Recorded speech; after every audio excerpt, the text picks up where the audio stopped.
So, my name is Dylan LeBlanc, and I decided to do my communication culture project on Italy. I decided to do this because the formation of Italian culture dates way back into the Roman Empire. It's the birthplace of Catholicism and the Renaissance. All of these things give it a rich heritage for art, history, religion, cuisine, architecture, and fashion. It's a desirable place for tourists and locals alike because there's something for everyone. Italian culture is very influential in defining Western cultural traditions, and Italians themselves are known for pride and patriotism. Italian is a nationality, but we can see Italian culture everywhere. The US is a mixing bowl, and a great example of this that we see is Catholicism.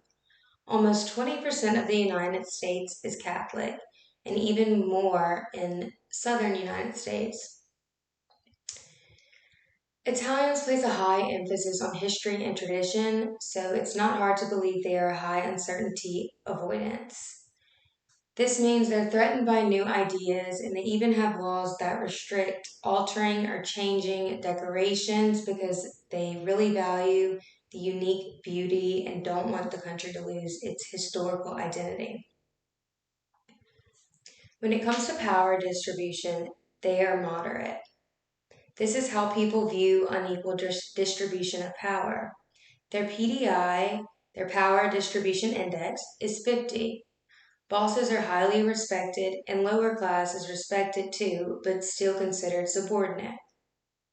South Italy is more rigid, has a more rigid hierarchy, and I believe this is because its agricultural importance. Meanwhile, north of Italy is very service based, so people value service workers. Italians do place a high priority on family life, but they are individualist.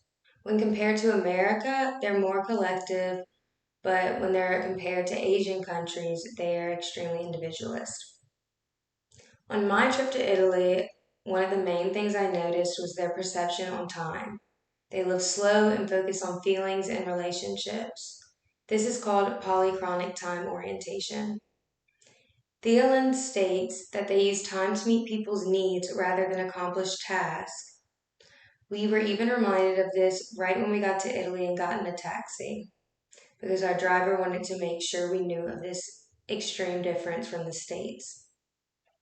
A great example of this is an Italian dinner. You'll notice Italians relax and spend time with loved ones at dinner, and it normally doesn't start until around 8 or 9 and it can last hours.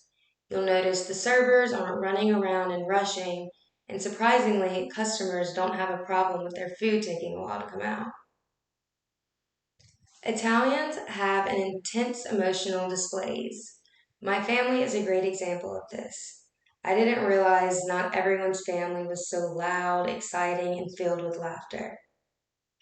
When I went to Italy, physical contact when conversating and their theatrical expressions made me feel right at home. You don't have to speak the language to know how they are feeling. You can look at their facial expressions, tone of voice, and gestures.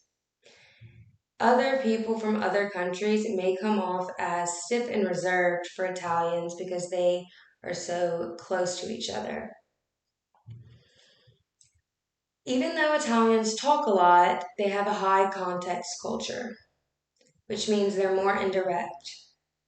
This means it's very important as a visitor to pay attention to not just what they're saying verbally, but also their nonverbal cues. Bella figura is a principle which means behaving respectfully and dressing nice. Italians learn this from a young age, and impressions are very impactful for them. Our textbook lists Italy as a masculine culture. They value ambition, power, achievement, and assertiveness. Even though men and women have equal rights by law, males largely dominate the country. They have an MAS of 70. One of the most important things to remember is even if this is different than us, don't judge. It's important to create cultural competence within all cultures and everywhere you go. Make sure to do your research and be respectful. Thank you.